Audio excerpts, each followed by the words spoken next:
Magandang araw po sa inyong lahat. Ngayong araw na ito ay panibagong kwento na naman ng pakikipagsapalaran at pakikipaglaban sa mga nilalang ng dilim ang ating mapapakinggan. Ito ay ang kwento ni Moymoy, isang batang ulila, ngunit inalagaan ng kanyang ninong Ray. Kakaibang bata si Moymoy. Hindi siya mahilig makihalubilo sa mga batang kasing edad niya. Mas gusto niya ang namamasyal sa gubat o sa ilog. Dahil sa hilig niya sa pamamasyal, ay binansagan siyang Moymoy Palaboy ng kanyang mga kababaryo. At dahil sa kanyang pagiging palaboy, isang araw ay nakasumpong siya ng isang mahiwagang bagay sa ilalim ng isang talon, ang kristal na mata ng diwata. Ngunit ano nga ba ang kapangyarihan ng mahiwagang kristal na ito? Bakit ito napunta kay Moymoy? At kaya ba niyang gamitin ang kapangyarihan ito laban sa mga aswang na naghahasik ng lagim at katatakutan sa kanilang baryo? Yan ang ating malalaman sa kwento ni Moymoy Palaboy at ang kristal na mata ng diwata. Pero bago po ang lahat mga idol, huwag po nating kalimutang mag-subscribe at i-hit ang notification bell sa aking YouTube channel na The Voice Addict at sa mga kwento ni Apong Isaak para sa mas marami pang makapigil hininga na kwentong aswang at katatakutan mula sa mundo ng kababalaghan. Umpisahan na po natin ang kwento.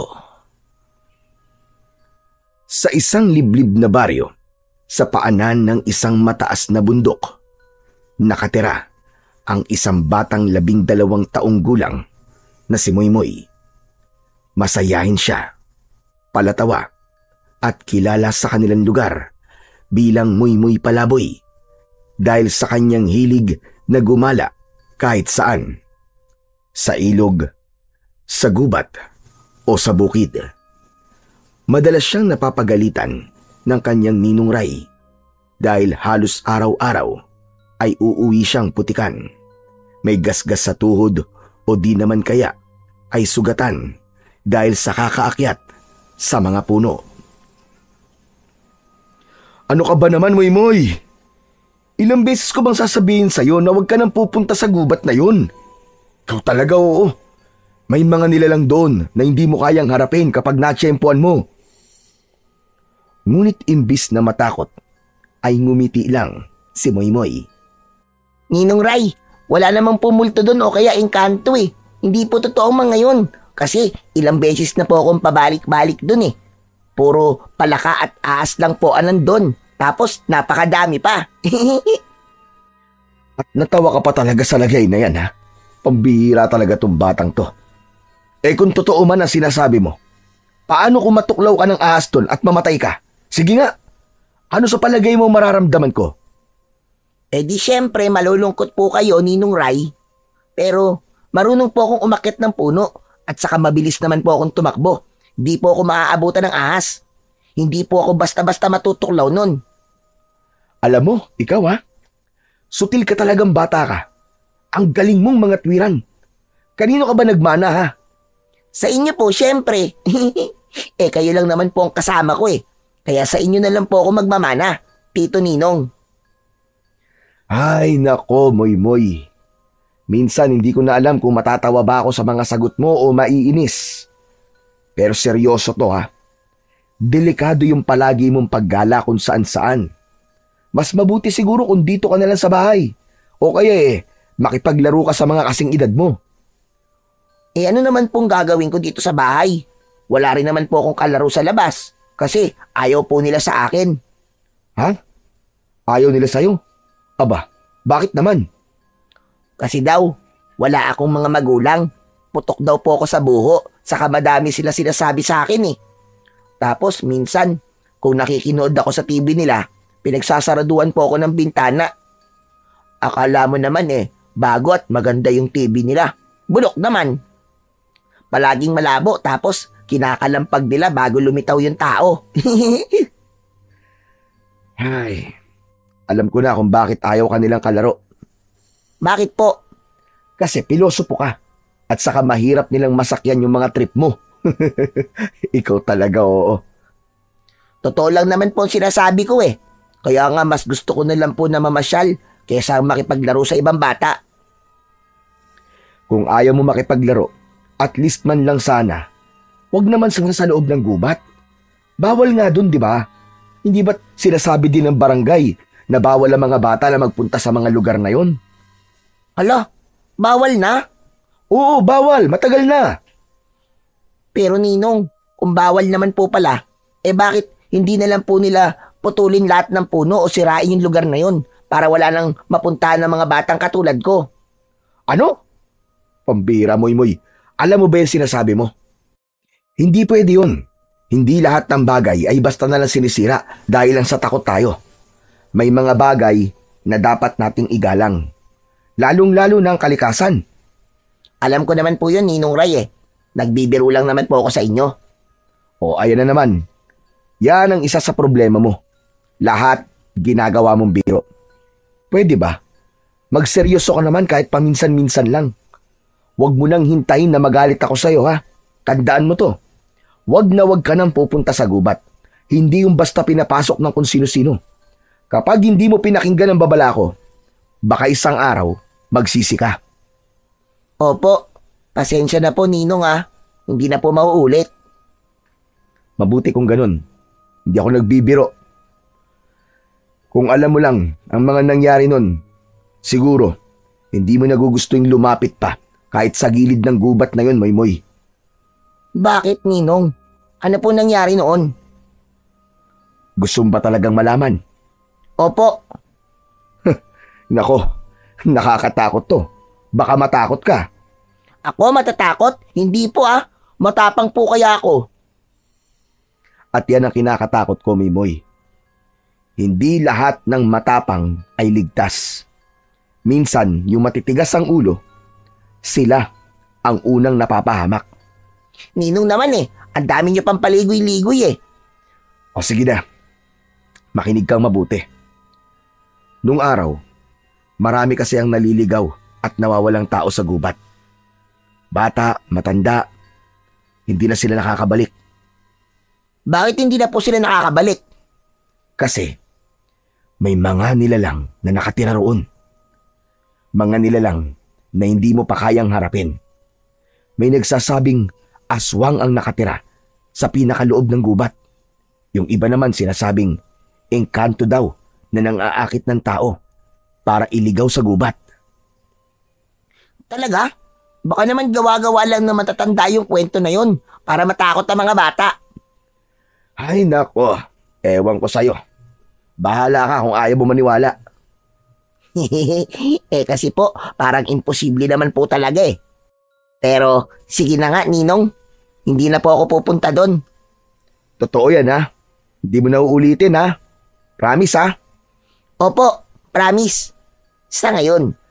Aba, ikaw talagang bata ka. Hindi ka ba natatakot maski konti? Hindi po. Napailing na lamang si Ninong Ray.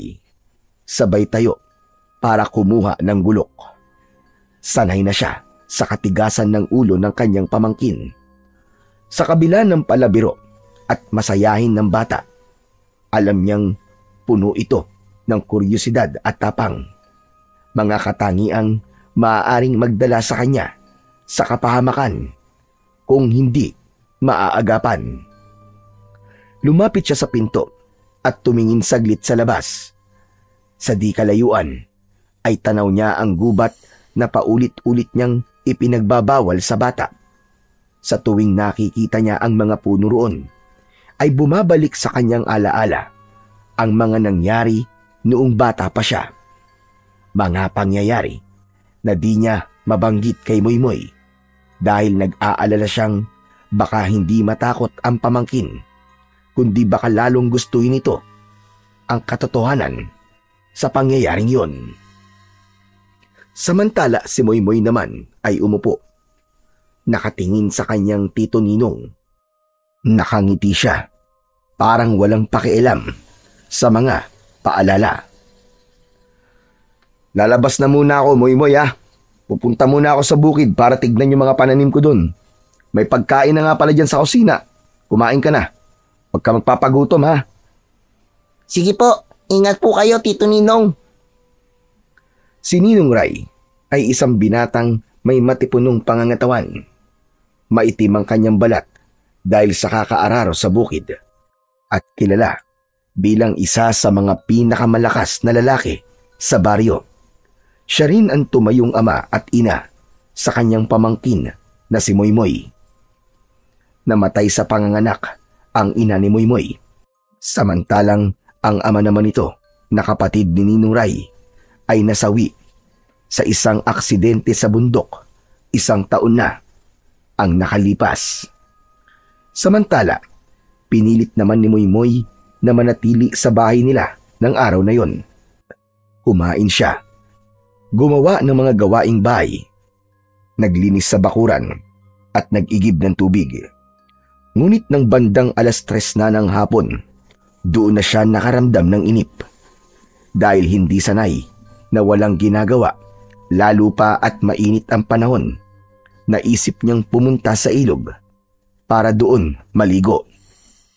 Sa ilog, may nakita siyang ilang kabataang naliligo din kagaya niya.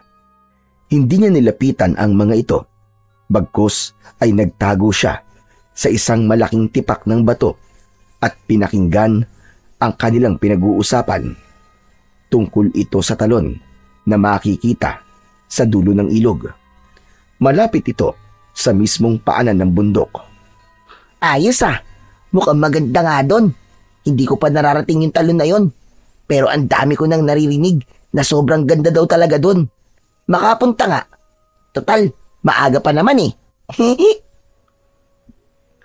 Umahon siya sa ilog at nagsimulang maglakad. Matagal niya nang naririnig ang mga kwento tungkol doon. May mga nagsasabing sagrado ang talon, tahanan ng mga diwata. Ang iba naman naniniwalang nilikha yun upang maging daan ng mga kaluluwa patungo sa kabilang mundo. Ngunit para kay Moymoy, isa lamang itong mahiwagang lugar na gusto niyang tuklasin. Isang lugar na baka sakaling magbigay ng sagot sa lahat ng mga lihim na binabanggit ng kanyang ninong. Halos 1 oras din ang nilakad niya bago unti-unti niyang marinig ang malakas na lagaslas ng tubig sa talon. Pagkaraan pa ng ilang sandali, nakita niya na ang mismong talon. Halos mapanganga siya sa sobrang ganda ng tanawing kanyang nakikita. Ay, grabe! Ang ganda pala talaga dito! Isang mataas na talon ang nasa kanyang harapan. Bumabagsak ang tubig mula sa matataas na bato at nagiging usok at tila nagkakaroon pa ng mumunting baghari sa paligid ng talon. Lumapit siya sa gilid ng lawa. Hinubad ang kanyang tsinelas at marahang isinawsaw ang paa sa tubig. Ramdam niya ang lamig na dumampi sa kanyang balat. Unti-unti siyang lumusong hanggang sa ang tubig ay umabot na sa kanyang bewang. Habang lumalangoy, napansin niya ang isang bagay na kumikislap sa ilalim ng tubig, malapit mismo sa bagsakan ng talon. Nagtaka siya kung bakit aninag na aninag niya ito, gayong karaniwang malabo ang tubig sa bahaging yon, lalo na't napakalakas ng buhos na bumabagsak sa tubig. Hindi siya nakatiis. Sumisid siya. Kahit nahihirapan sa malamig at malakas na agos, ay hindi siya tumigil. Nang maabot niya ang ilalim, nakita niya ang isang bato na hugis mata. Kristal na may kulay na pinaghalong bughaw at ginto. Agad niya itong kinuha at pag-ahon niya sa tubig, hawak na niya ang kumikislap na bato. Mabilis siyang umahon sa pangpang. Hingal na hingal siyang napaupo sa batuhan habang maigpit ang hawak sa kristal. Mainit ito sa kanyang palad. Kinilabutan siya nung una. Parang may malamig na hangin na biglang gumapang sa kanya mula batok pababa sa kanyang gulugod. Ngunit kasabay nito ay naramdaman niyang parang may dumaloy na kakaibang lakas sa kanyang mga ugat. Ang panginginig sa lamig ay napalitan ng init. Biglang luminaw din ang kanyang paningin at ang bawat patak ng tubig mula sa talon ay parabang mabagal na bumabagsak. Maging ang kanyang pandinig ay naging mas malinaw. Naririnig niya ang huni ng mga ibon mula sa malayo at ang ugong ng hangin na parang nasa tabi lang niya. Kasabay nito, may marahang bulong na dumampi sa kanyang tenga. Tila sinasabi ang mga salitang hindi niya maunawaan. Kinilabutan siya. Agad niyang isinilid sa bulsa ang kristal bago siya tuluyang lumakad papalayo. Muli niyang pinagmasdan ang paligid. Sa pagitan ng malalaking puno, may 2 pulang mata ang nakatitig sa kanya. Hindi niya alam kung tao ba yun o isang nilalang.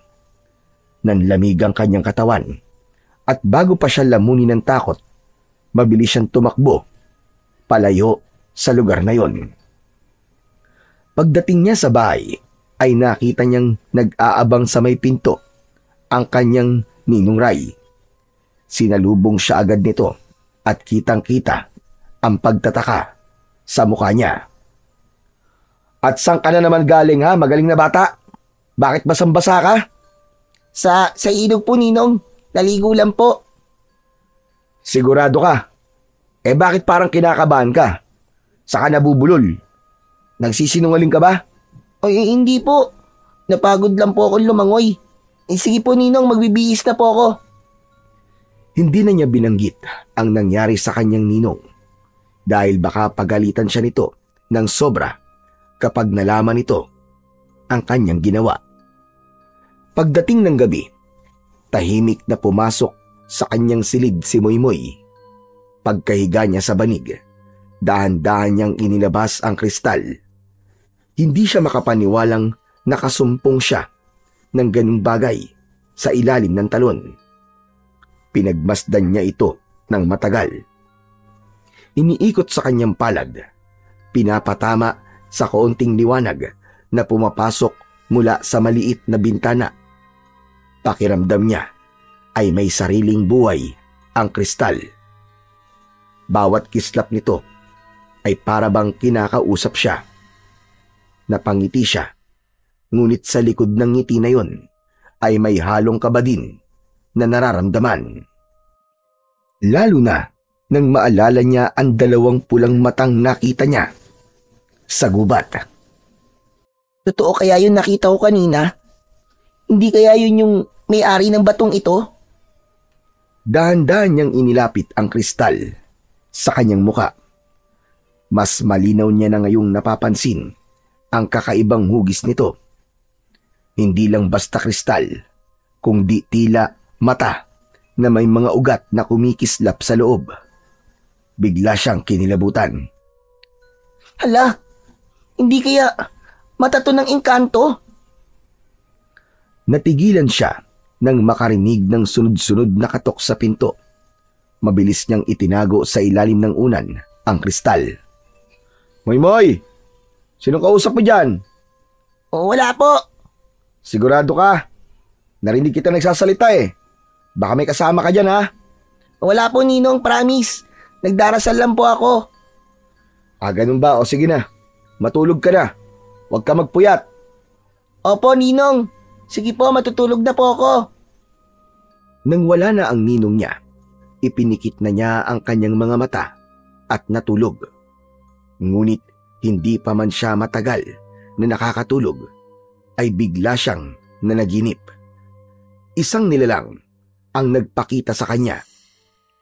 Isang babae, napakaganda. Mahaba ang buhok na kulay ginto ang bawat hibla. Ngunit higit na nakatawag pansin ang isang bagay.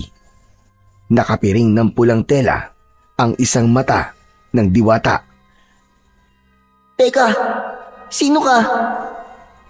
Bata, ako ay isang diwata.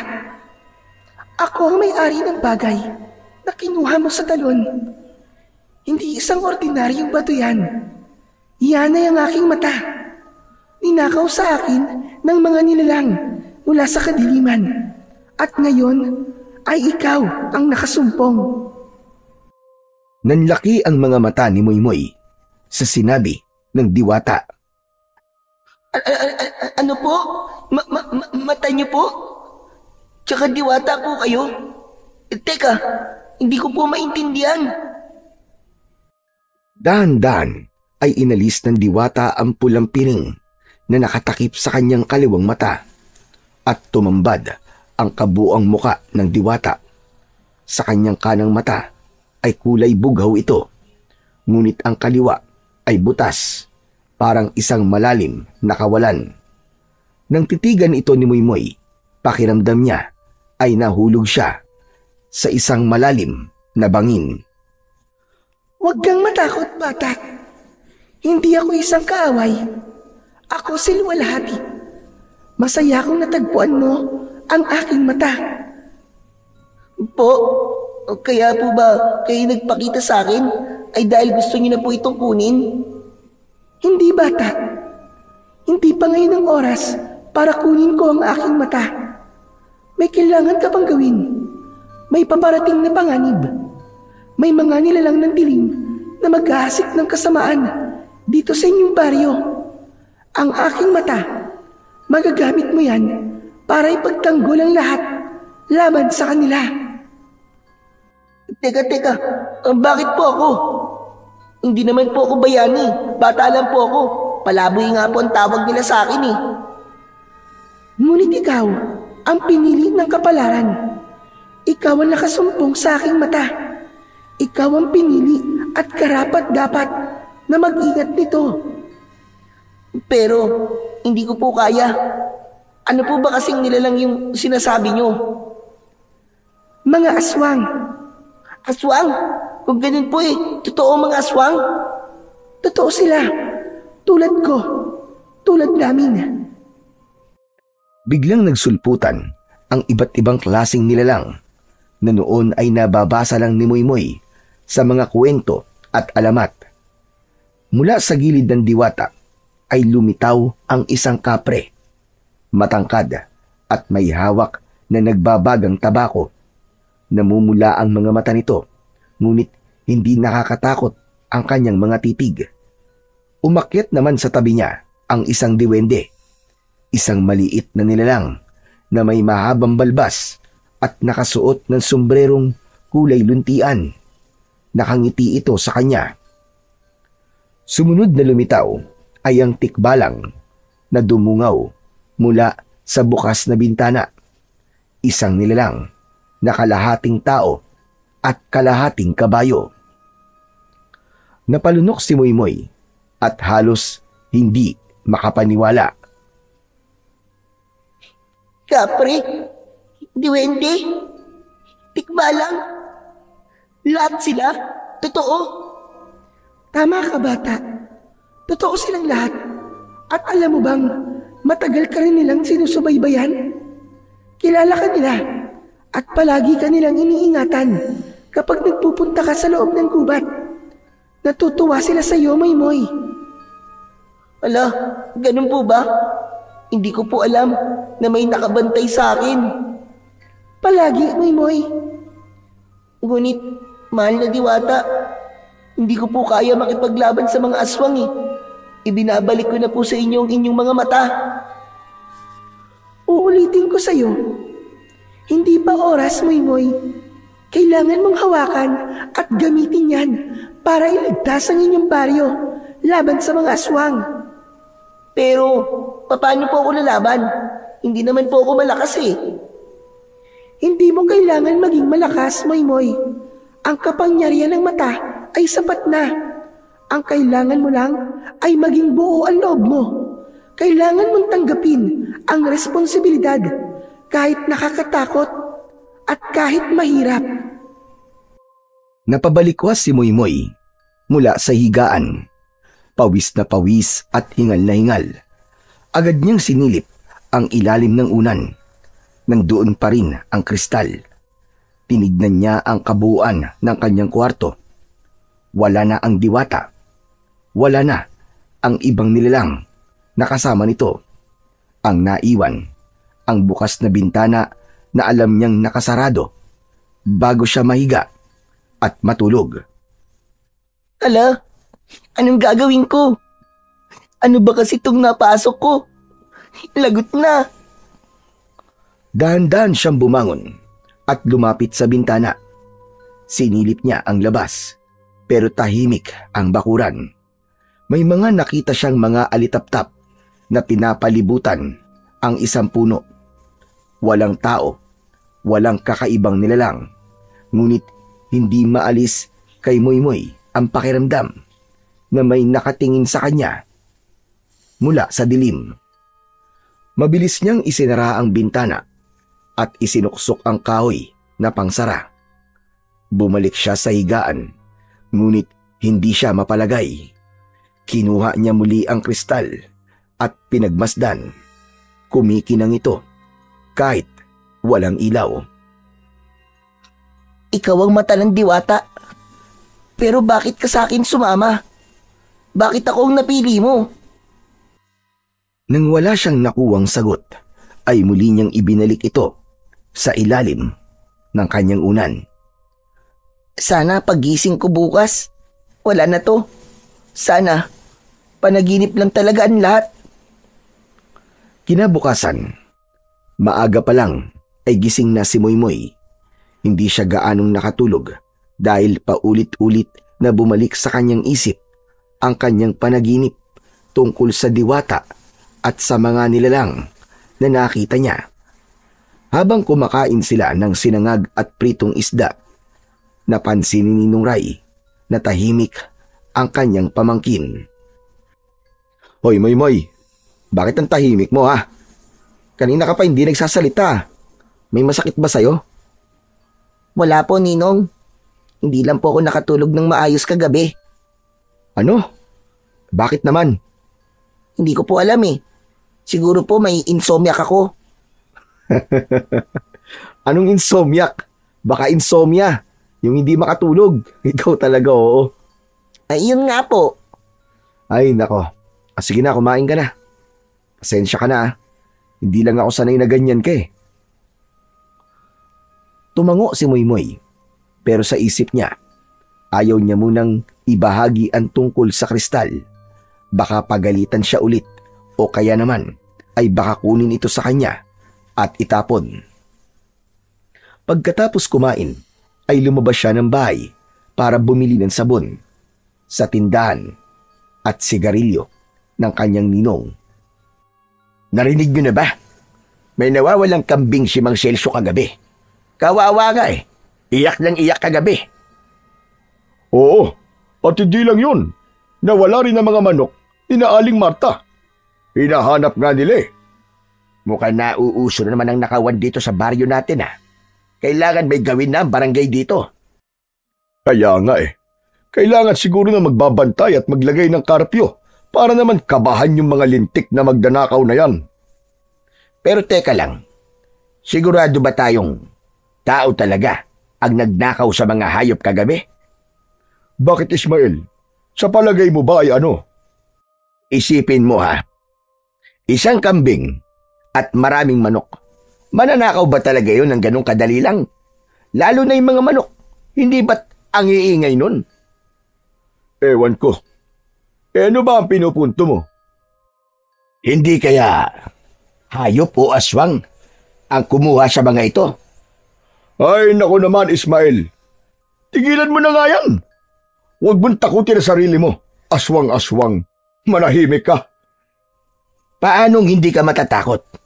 Di ba, sabi din na wala man lang naiwang baka sa mga magnanakaw. Ni walang ingay na narinig. Walang kumahul na aso. Aba, ano yun?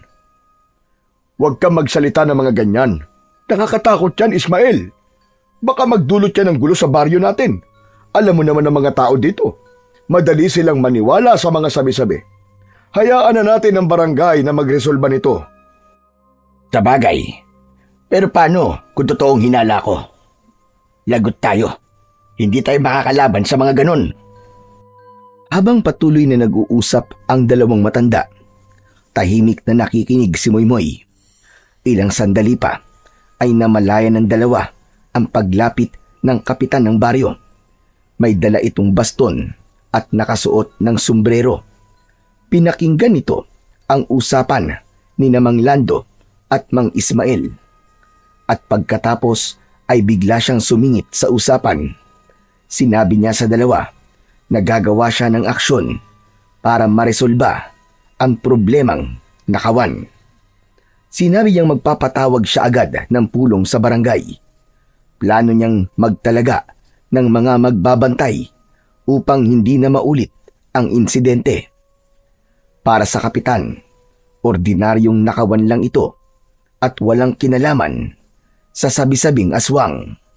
Samantala, si Moymoy ay tahimik na umalis nang makuha ang kanyang pinamili at bumalik na ng bahay. Totoo kaya yung sinabi ni Mang Ismael? Hindi kaya may kinalaman ito sa sinabi ng diwata sa aking panaginip? Lagot na. Ano nang mangyayari sa baryo? Pilisan ko na nga. Kailangan itong malaman ni Ninong. Pagdating ni Moymoy sa kanilang bahay, agad siyang sinalubong ng katahimikan. Sa loob ay nadatnan niya si Ninong Ray na nakaupo sa kanilang lumang sofa. Nakayuko ito at tila ba may malalim na iniisip. Nang makita siya, dahan-dahang tumingin ang kanyang ninong. Matalim at seryoso ang kanyang mga mata. Natigilan ang bata nang mapansin kung ano ang hawak ng kanyang ninong. Sa mismong palad nito, nandoon ang kristal na itinago niya sa ilalim ng kanyang unan. Nanlamig si Moymoy. Moymoy, saan mo nakuha to? Hindi makasagot kagad ang bata. Alam niya kasi na sa oras na yun ay mabubuking na siya ng ninong niya na siya ay nagsinungaling. Naghihintay ng sagot ang kanyang ninong. Ano po kasi, nakita ko po yan sa ilog nung naligo ko. Nagandahan po ako kaya kinuha ko po.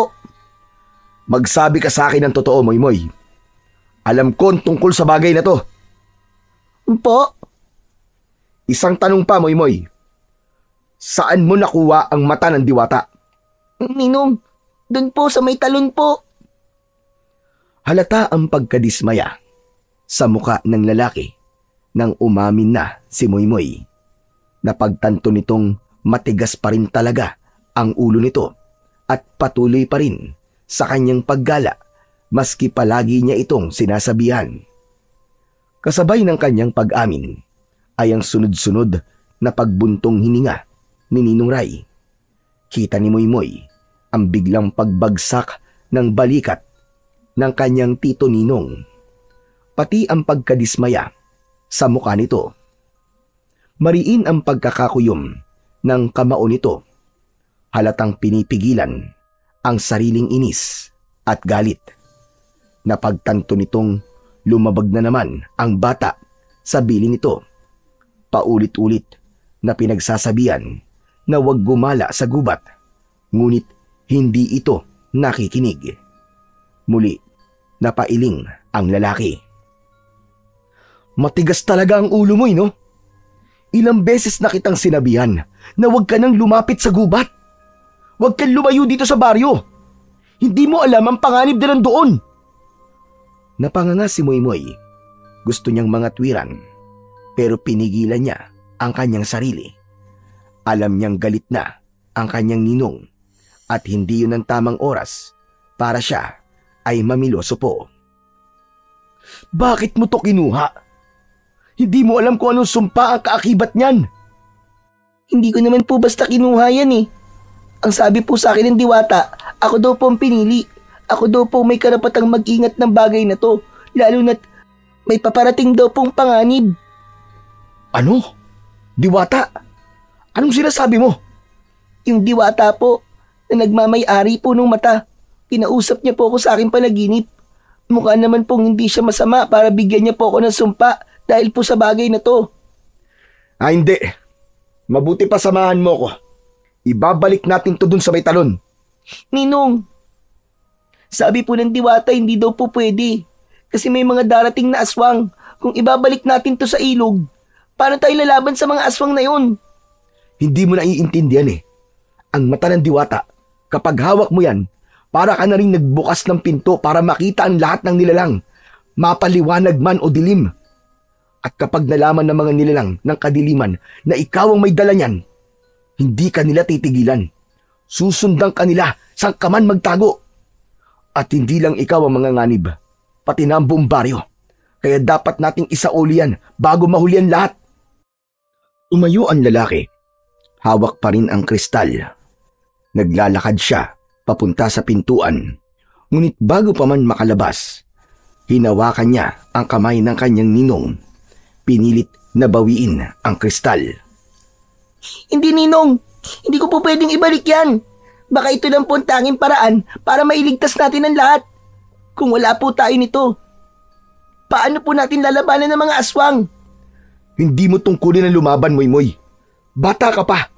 Hindi mo dapat pasan ng ganito kabigat na responsibilidad. Pero Ninong, kung hindi po ako, sino po? Paano kung walang ibang magtatanggol? Hindi ba mas lalo tayo mapapahamak kung wala itong kristal sa atin? O sige, kung ayaw mong ibalik yan, sige, wag nating ibalik. Pero kaya mo ba talaga? Paano kung maraming aswang ang biglang sumugod dito sa bahay? Kaya mo ba silang labanan? Kaya mo ba silang harapin ng mag-isa? Natahimik si Moymoy sa sinabi ng kanyang tito Ninong. Wala siyang maisagot. Alam niyang tama ang ninong niya. Wala siyang sapat na lakas para lumaban. Hinawakan ni Ninong Ray ang balikat ng kanyang pamangkin. Yumuko siya para tumapat ang kanyang muka sa mata ni Moymoy. Alam mo ba kung ano ang mga itsura nila, ha Moymoy? Alam mo ba? Opo, nabasa ko na po sila sa comics at napanood ko po sa TV. Nakita mo na pala eh. Isipin mo kung makakakita ka ng ganun. Kaya mo ba? Ganun ka na ba talaga katapang para harapin ang mga kampo ng kadiliman? Nanlaki ang mga mata ni Moymoy dahil sa matinding kaba. Nagpatuloy ang kanyang ninong. Mababa ang tinig. Pero alam mo bang, hindi naman sila katulad ng nasa kwento. Hindi sila basta may pakpak lang o matutulis ang mga ngipin. Yung mga yun, kapag nakita ka, wala silang ibang iisipin kundi ang kainin ka, ang patayin ka. Hahatiin ka nila at lalamunin ang laman mo. Hindi ka nila titigilan hanggat humihinga ka pa. Napakagat ng labi ang batang si Moymoy. Ramdam na ramdam niya ang malamig na pawis na tumutulo mula sa kanyang noo. Napakabata mo pa, Moymoy. Huwag mong isipin na kaya mong ipagtanggol ang buong baryo nang dahil lang sa isang kristal na mata. Hindi mo alam, Moymoy. Hindi mo pa naranasan kung paano umatake ang isang aswang. Isa lang, Moymoy. Isa lang. Kaya kanyang pahinain at gutay-gutayin. E paano kung 5? Paano kung 10? Nagkaroon ng katahimikan sa pagitan nilang dalawa. Si Ninong Ray nakatitig lang sa kanyang pamangkin at si Moymoy naman ay nanatiling nakayuko. Iniisip ang lahat ng mga sinabi ng kanyang ninong. Maya-maya pa ay tumingin ito ng diretso at matapang na sumagot. Ninong, natatakot po ako. Pero paano po kung ako lang talaga ang may kakayahan dahil sa kristal na to? Paano po kung ito ang paraan para hindi sila makapaminsala sa iba. Ninong, paano kung nagsisimula na sila? Ito ba talaga ang tamang panahon para isoli ang kristal? Ano ba't sinasabi mo, Moymoy? Paano mo nasasabi na nagsisimula na sila? Kasi po, Ninong, dun po sa may tindahan narinig ko po sila. Sabi nila, may mga alagang hayop daw po sila na nawawala. Mga kambing at manok. Tapos, wala naman silang nakitang mga bakas. Baka naman magnanakaw lang ang dumali nun. Sabi po ni Mang Ismael, baka raw po isang aswang. Tapos naniwala ka naman. Opo, kasi posible naman po talaga eh. Binalaan ako ng diwata na may paparating na panganib. Tapos may mga ganitong insidente sa baryo natin. Maniniwala ho talaga ako. Sandaling napatitig si Ninong Ray. At ilang sandali pa, hinawakan nito ang palad ni Moymoy. At ipinalahad, itinapat niya ang kristal sa palad ng kanyang pamangkin. Ayoko man, pero sige. Mukhang wala na rin akong magagawa. Sa'yo talaga siguro to nakalaan. Pero sana mag-iingat ka ha, Moymoy. At sana, huwag mong gagamitin ito sa sariling kapakinabangan. Isa lang ang layunin nito. Protektahan ng baryo laban sa kasamaan. Dahan-dahan itong tinanggap ni Moymoy. Paglapat ng kristal sa kanyang mga kamay, muli niyang naramdaman ang kakaibang init na nagmumula dito. Humigpit ang hawak niya dito. Payag na po kayong gamitin ko to, Ninong. Oo, Moymoy. Pero hindi ibig sabihin yan ay pinapayagan na kitang makipaglaban kahit kanino. Tutulungan kita. Tulad ng sabi ko kanina, hindi mo obligasyon na ipagtanggol ang baryo. Lahat tayo ay merong obligasyon. Ang laban ay hindi lang para sa'yo. Ito ay laban ng lahat. Tahimik na nakinig si Moymoy habang hawak ang kristal. Maya-maya pa ay tumayo si Ninong Ray. Isinuot nito ang kanyang sombrero at kinuha ang gamit na pangbukid na nakasandal sa gilid ng pintuan. Bago umalis, ay tumingin pa ito kay Moymoy. Dito ka lang sa bahay ah. Huwag ka nang gumala kung saan-saan. Opo, Ninong. Umalis na ang lalaki. Naiwang mag-isa si Moymoy. Mabilis na lumipas ang maghapon. Sa unang pagkakataon ay hindi lumabas si Moymoy. Nanatili siya sa loob ng bahay. Nakatanaw lamang sa maliit na bintana habang pinagmamasdan ang mga tao sa baryo na abala sa kanilang gawain. Ang mga batang kaedad niya ay naglalaro sa kalsada. Tumatakbo, nagtatawanan. Walang tumatawag sa kanya para maglaro. Ay, ano ba naman yan? Nakakainip. Pero okay lang. Ilang sandali ang nakalipas. Napansin niyang may ilang kalalakihang nakauniporme ng pangtanod na naglalakad sa kalsada. Bitbit nila ang mga pamalo at may ilan ding may mga dalang flashlight. Seryoso ang kanilang mga muka habang tinatahak ang daan papunta sa labas. Maya-maya pa, nakita niyang dumating na ang kanyang Ninong Ray na may dalang mga inaning gulay.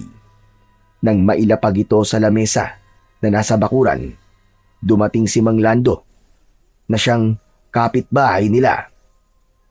Ray, mabuti naman at nandito ka na. May meeting daw sa plaza. Meeting?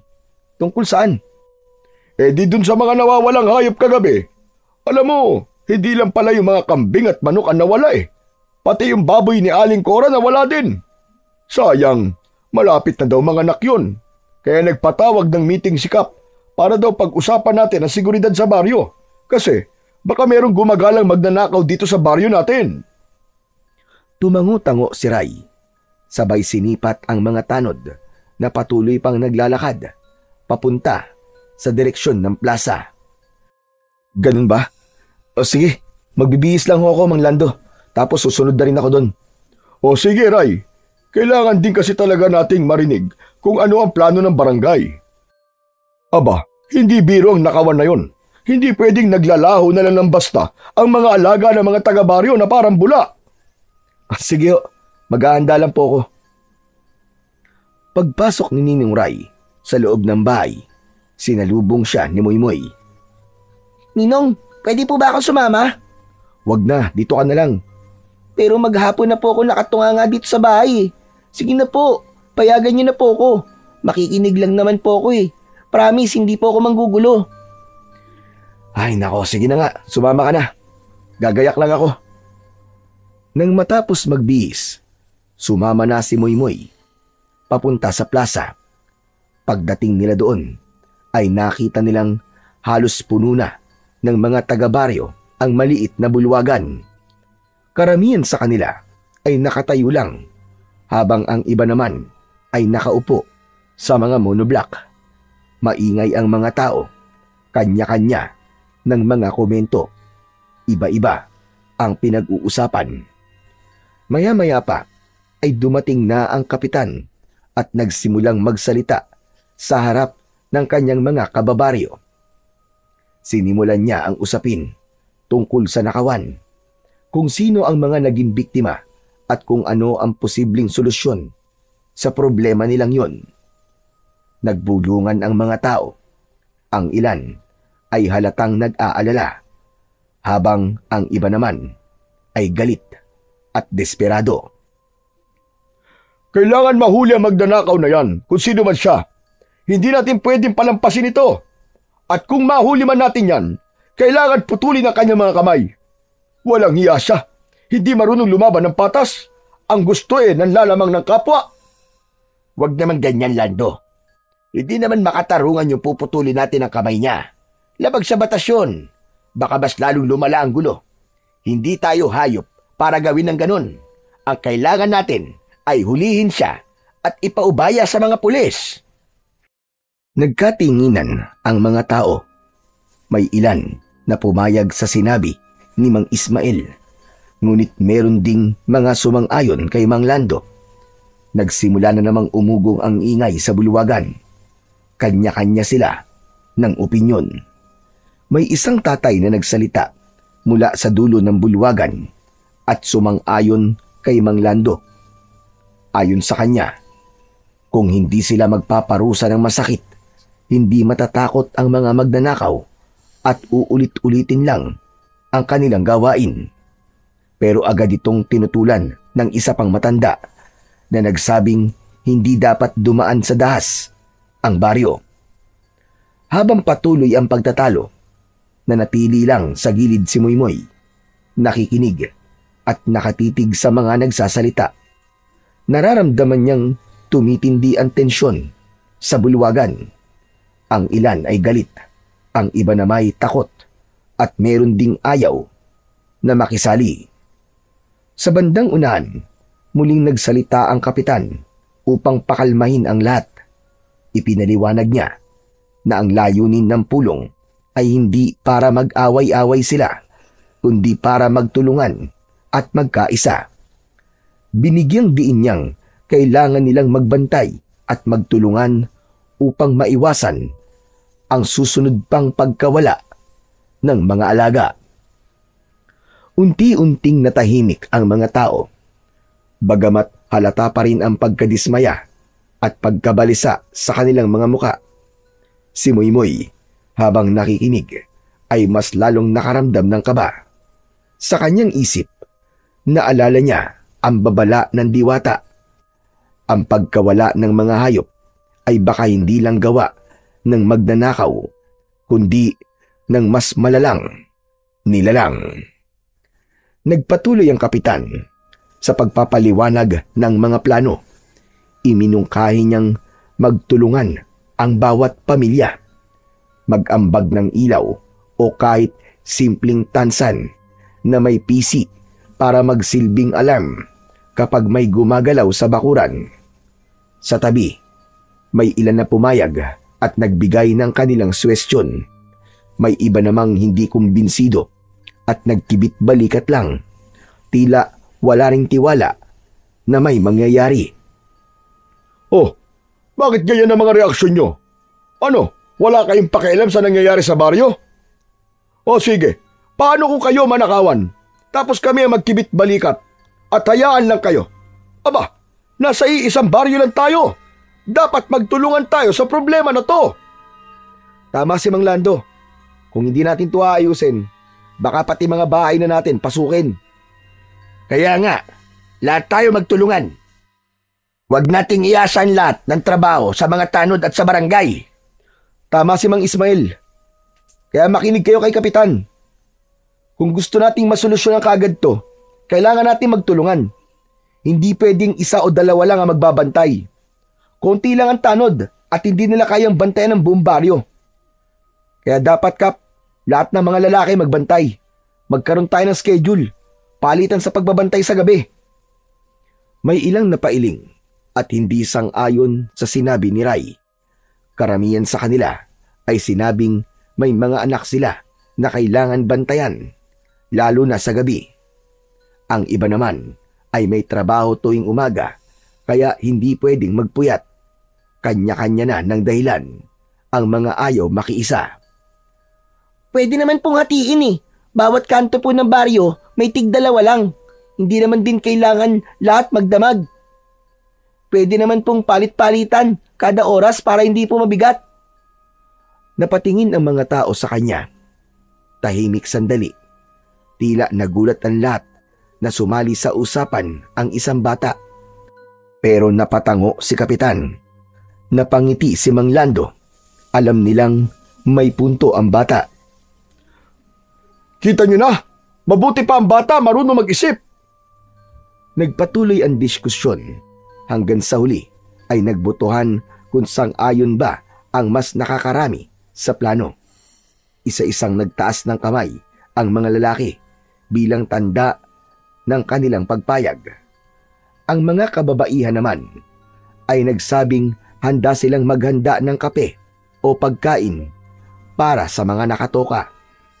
Sa huli, nagkasunduan lahat na magsisimula ang pagbabantay sa bawat kanto ng baryo.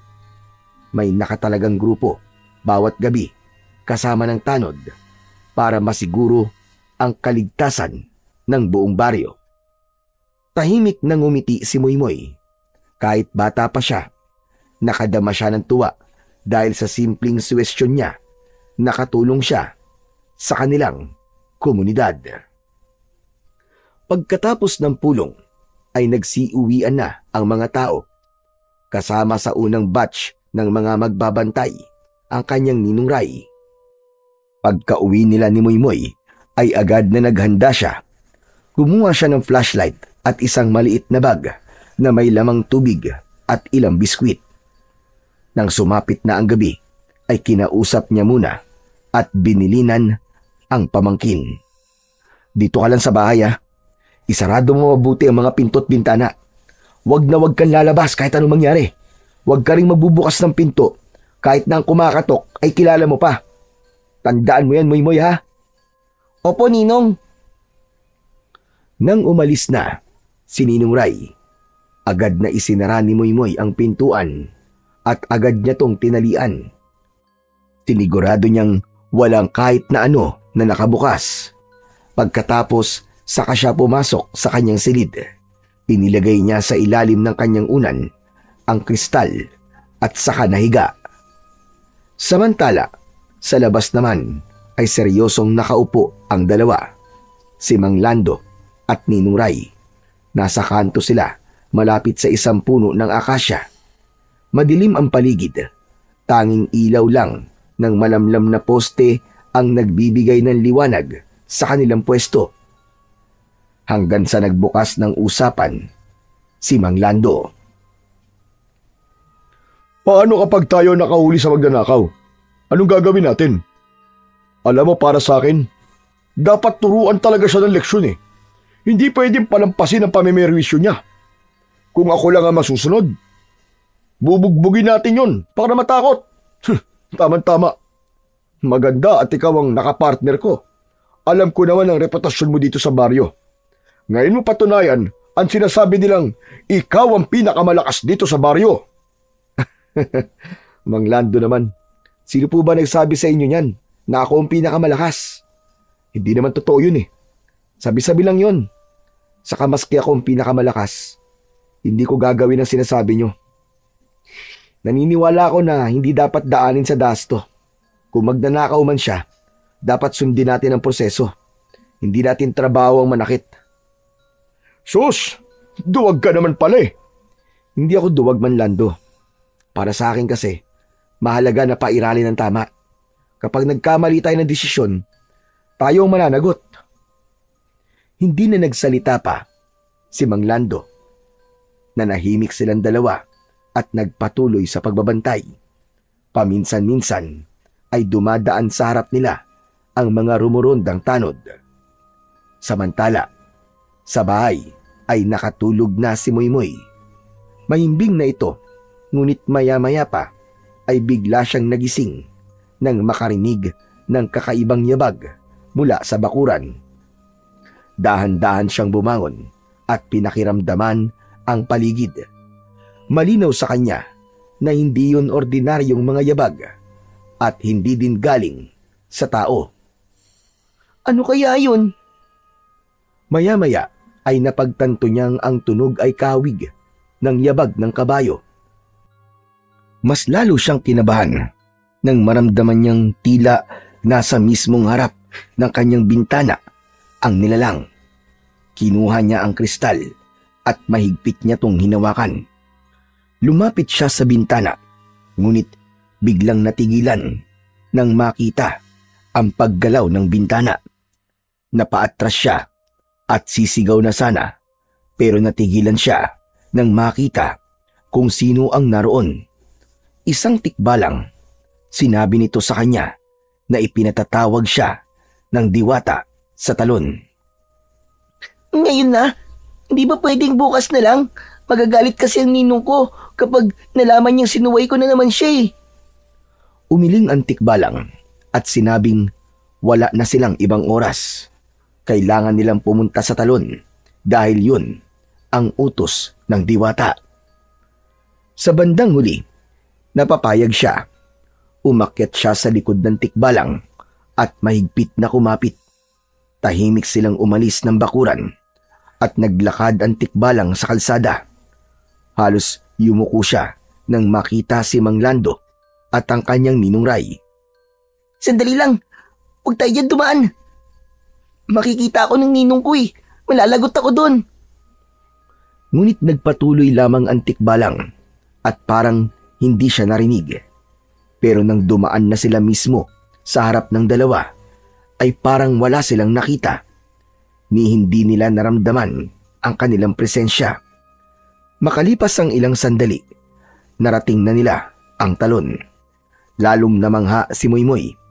Ibang-iba ang anyo nito sa gabi.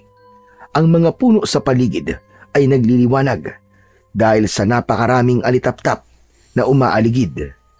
At sa likod ng mga punong ito, doon lumitaw ang diwata. Oras na para magsanay ka. Malapit na ang laban. Ang mga aswang ay naririto na at nagsimula na magasik ng lagim. Kailangan mong matutunan kung paano palakasin at gamitin ang kapangyarihan ng aking mata.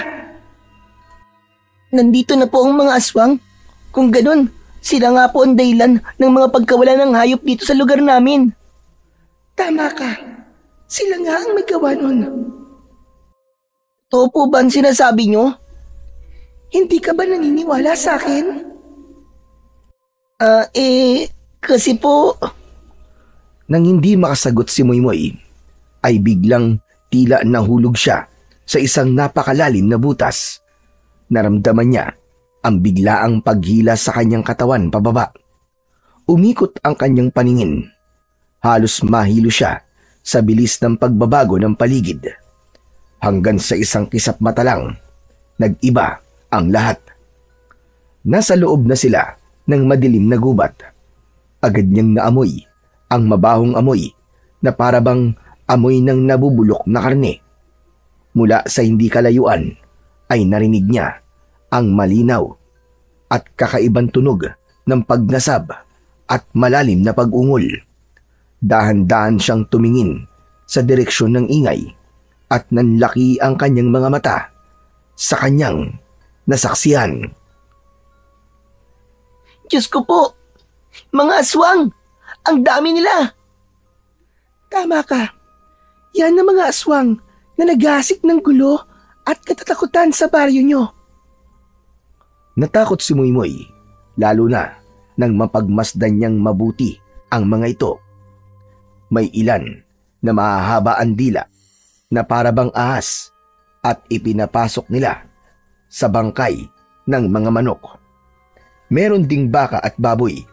Ang iba naman ay may mga pakpak na malalaki at kulubot, nakasampay sa mga sanga at nanginginain ng pinilas na laman ng kanilang biktima. Ang ilan ay baluktot ang katawan, mahaba ang kamay na may matutulis na kuko, mapupula ang kanilang mga mata.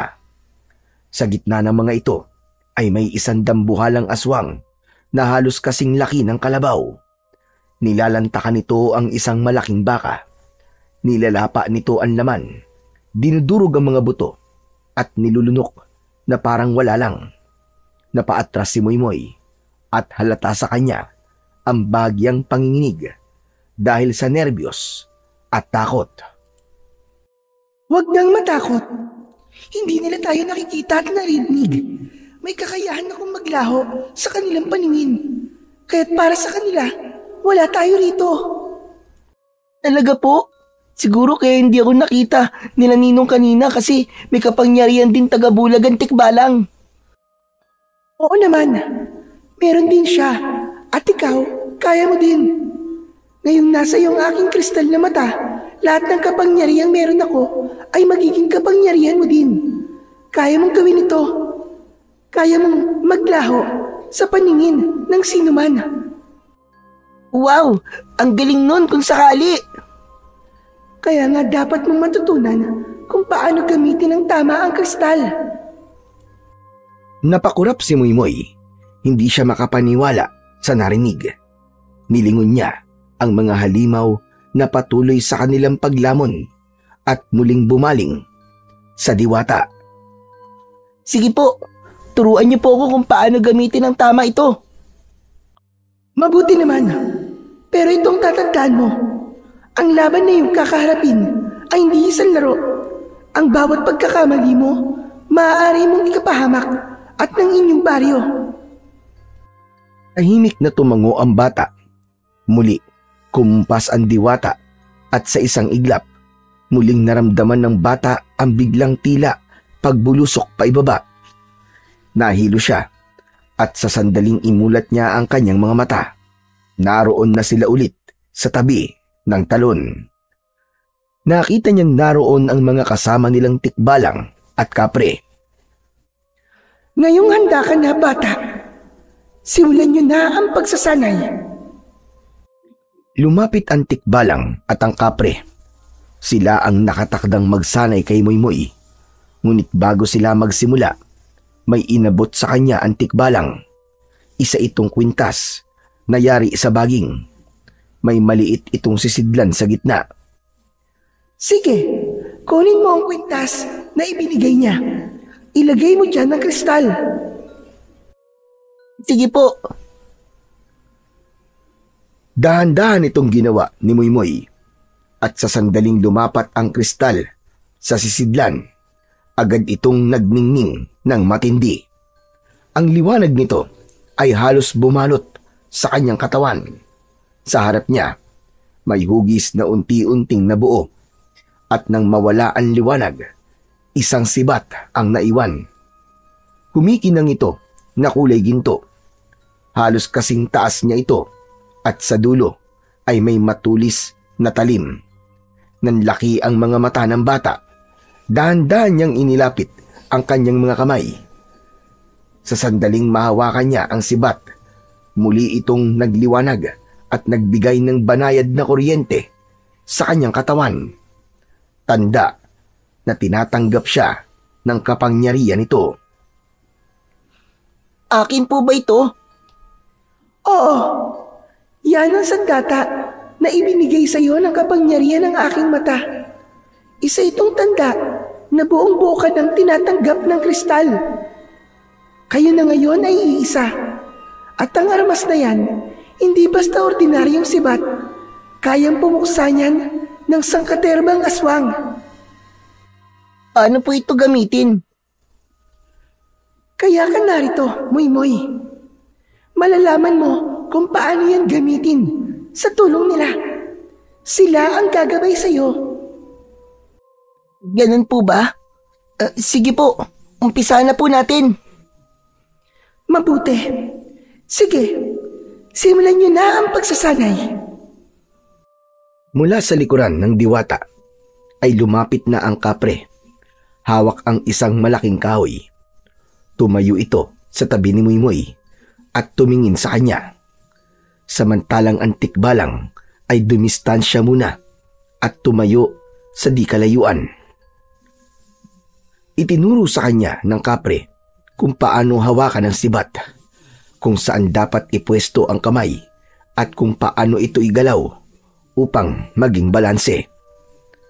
Habang hawak ni Moymoy ang sibat, dahan-dahan niyang sinunod ang bawat utos ng kapre. Mabigat ito sa una, ngunit habang tumatagal ay tila gumagaan, para bang kusa itong umaayon sa kanyang katawan. Tinapik siya ng kapre sa balikat at ngumiti. Salamat po, Mamang Kapre. Ang galing niyo po palang magturo. Nang matapos ang pagsasanay nilang dalawa, ay lumapit naman ang tikbalang sa kanya. Susubukan naman niya ang lakas at pokus ni Moymoy. Tinuruan siya kung paano bumato. Napakagat ng labi si Moymoy sa kaba. Tinignan niya ang isang malaking puno sa unahan. Mahigpit na hinawakan ng sibat at buong lakas na inihagis. Lumipad ito ng mabilis papunta sa puno at malakas na bumaon sa katawan nito. Inutusan siya ng tikbalang na tawagin ng kanyang sibat. Hindi niya maintindihan ang ibig sabihin ng tikbalang. Dahil nang humakbang siya para kunin ito, ay hinarang siya nito. Ang ibig sabihin ng tikbalang ay kunin mo ito sa pamamagitan ng iyong isip. Subukan mong kausapin ng iyong sibat. Utusan mo itong bumalik sa iyo. Yan ay hindi na lang basta bakal o ginto. Ito'y kabahagi na ng iyong katawan. Karinig noon ay pumikit ang bata at sa isip niya ay hiniling niyang bumalik ang sibat. Ilang saglit pa, bigla itong kumislap at naglaho sa puno. Sabay biglang lumitaw muli sa kanyang kamay. Namilog ang mata ni Moymoy. Totoo nga. Hala, grabe. Ang galing. Natawa ang kapre at tumango ang tikbalang. Mabuti, Moymoy. Madali mong natututunan ang mga bagay na dapat mong matutunan. Alam mo na ngayon kung ano ang iyong kapangyarihan. Basta maging matapang ka lang, maging matalino at patatagin mo ang iyong puso para manalo ka sa anumang laban na kakaharapin mo. Magtiwala ka sa sarili mong kakayahan. Salamat po, mahal na diwatang luwalhati. Utang ko po ang lahat ng ito sa inyo. Asahan po ninyo na hindi nagkamali ang kristal sa akin. Gagawin ko po ang lahat para ipagtanggol po ang aming baryo laban sa mga aswang. Pagkatapos ng kanilang pagsasanay, binasbasan siya ng diwata at sa pagkakataong yun, naramdaman ni Moymoy na tila nagbago ang kanyang buong pagkatao. Pakiramdam niya ay isa na siyang mandirigma na may tapang at lakas. Makalipas ang ilang sandali, pinayagan na siyang umuwi ng diwata. Nagpaalam na siya sa kanyang mga kasama. Inihatid siya ng tikbalang hanggang sa bukana ng gubat. At mula doon ay hindi na ito lumabas ng gubat, lalo na at malapit nang sumikat ang araw. Sinabi nitong hindi na siya nito maaaring samahan hanggang sa kanilang bahay. Kaya't naglakad na lang siyang mag-isa, dala-dala ang kanyang sibat na pinagkaloob sa kanya ng mata ng diwata. Habang naglalakad, ramdam niya ang kaba. Iniisip niya kung paano niya ipaliliwanag sa kanyang ninong ang pagkawala niya kagabi. Sigurado siyang iisipin na naman ng ninong niya na sinuway na naman niya ang bili nito. Kaya't nang makarating siya sa kanilang bahay, inihanda na niya ang sarili sa galit at sermon ng kanyang ninong. Pumasok siya sa bukas na pinto at nakita niya si Ninong Ray na nakadukdok sa mesa, tila puyat at pagod na pagod. Ninong? Biglang napaangat ang ulo ng lalaki nang marinig ang kanyang boses. Napatitig ito sa kanya na parabang nakakita ito ng multo. Gulat na gulat ito at tila hindi makapaniwala. Moymoy! Moymoy, ikaw ba yan? Totoo ka ba? Po? Opo, ako to. Bakit po ganyan ang reaksyon nyo, Ninong? Agad na tumayo si Ninong Ray at mabilis na lumapit sa kanya. Niyakap siya nito ng maigpit, halos ayaw ng pakawalan. Narinig ni Moymoy ang mahihinang singhot ng kanyang ninong. Umiiyak ito. Diyos ko, salamat at buhay ka. Akala ko hindi na kita makikita eh. Bakit niyo po nasasabi yan, Ninong? Kagabi lang naman po ako nawala ah. Kagabi lang? Ano ka, Moymoy? 5 araw ka na nawawala. Halos buong baryo naghahanap sa'yo. Ano po? Imposible yun. Isang gabi lang po, promise. Hindi. 5 araw na, Moymoy. At sa mga araw na yon, halos mabaliw ako sa pag-aalala. Akala ko kinuha ka na rin ng mga aswang, gaya ng iba pang nawawala. Saan ka ba kasi nang galing, ha? Sinundo po kasi ako ng tikbalang tapos pumunta po kami sa talon. Nagsanay po kami kung paano gamitin ang kristal na mata ng diwata. Talaga? Kaya pala, kung ganun, ay dinala ka nila sa mundo nila. Kaya ang akala mo ay isang gabi ka lang na nawala. Pero ang totoo, iba ang oras sa mundo nila kesa dito sa atin. Ang isang gabi mo doon, inabot na ng 5 araw dito. Kaya grabe, malala ang pag-aalala ko sa'yo, Moymoy. Teka, ano ba yung hawak mo? Ibinigay ni Moymoy sa kanyang ninong ang sibat at nang mahawakan ito ni Ray, napatitig siya sa sibat. Namutla at saka muling napaluwa. Nakita kasi niya ang isang kakaibang tanda sa sibat. Isa yung marka o tanda ng diwata. Ninong, ang sibat po na ito, lumitaw po mula sa liwanag ng mata. Ang sabi po ng diwatang liwalhati, akin na raw po talaga to. Magagamit ko daw po to sa pagpuksa sa mga aswang. Oo, Moymoy. Totoong magagamit mo nga ang sibat na to laban sa mga aswang. Pero Moymoy, sinuway mo ko. Hindi ka na naman nagpaalam sa akin eh. Alam mo bang halos mabaliw ako sa pag-aalala? Pasensya na po, Ninong. Hindi na po talaga mauulit. Hindi naman masama kung maulit pa.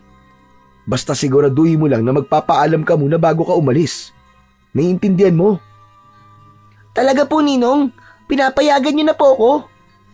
Oo, pero tulad ng sinabi ko sa'yo, ipaalam mo naman sa akin lahat ng kilos mo. Maliwanag ba?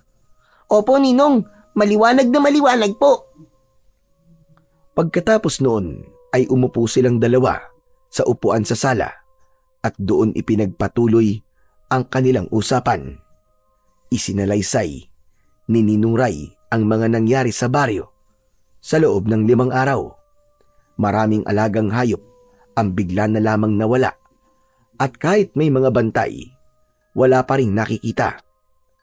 Hanggang sa isang gabi, may nakasaksi mismo at napatunayan nila na hindi naman magnanakaw na tao ang may gawa, kundi mga aswang. Hindi lang isang aswang ang namimeste sa kanilang mga alaga, kundi maraming aswang. Mabilis ang kilos, halos hindi makita ng mga mata. At hindi lang mga hayop ang nawawala. May 2 kabataan na rin ang dinukot at hindi na muling natagpuan. Habang ikinikwento ito ng kanyang ninong, ramdam na ramdam ni Moymoy ang panginginig ng kanyang kamay dahil sa galit. Kaya nga talagang nag-alala ako sa iyo eh. Akala ko'y dinukot ka na at kinain ng mga lintik na aswang na yun. Nako, baka kung sakali baka hindi ako patahimikin ng kaluluwa ng tatay mo. Nangako pa naman ako sa puntod niya na aalagaan kita at iingatan. Tapos magiging pagkain ka lang pala ng aswang. Patawad po talaga, Ninong. Ayos na yun. Asya nga pala, kailangan nating gumawa ng paraan kung paano mapupuksa ang mga demonyong yun. Ngayon pa, hindi natin pwedeng pabayaan ng baryo. Kung hindi tayo kikilos, baka mas marami pa silang madukot at mapatay. Di lalaban tayo, Ninong. Hindi tayo papasindak sa kanila. Tama ka, Moymoy. Kung laban ang kailangan, lalaban tayo. Sasamahan kita. 2 tayong haharap sa kanila. Opo, Ninong. Magkasama po tayong lalaban. Biglang tumayo ang kanyang ninong at dumiretso sa silid nito. Tahimik lang na nakasunod ang mga mata ni Moymoy. Ilang sandali pa, lumabas ito na may dala. Hawak nito ang isang sibat na kaparehong-kapareho ng sa kanya. Ang katawan ng sibat ay kulay ginto rin. Hala, paano po kayo nagkaroon ng ganyan, Ninong? Parang kaparehas na kaparehas po ng hawak ko Ngumiti si Ninong Ray at isinabit ang sibat para mahawakan ng kanyang pamangkin. Akala mo, ikaw lang ang meron yan ha? Ang sibat na yan ay galing din sa liwanag ng kristal na mata. Ninong, paano po kayo nagkaroon ng ganyan? Parang kaparehas na kaparehas po ng hawak ko. Ngumiti si Ninong Ray at iniabot ang sibat para mahawakan ng kanyang pamangkin.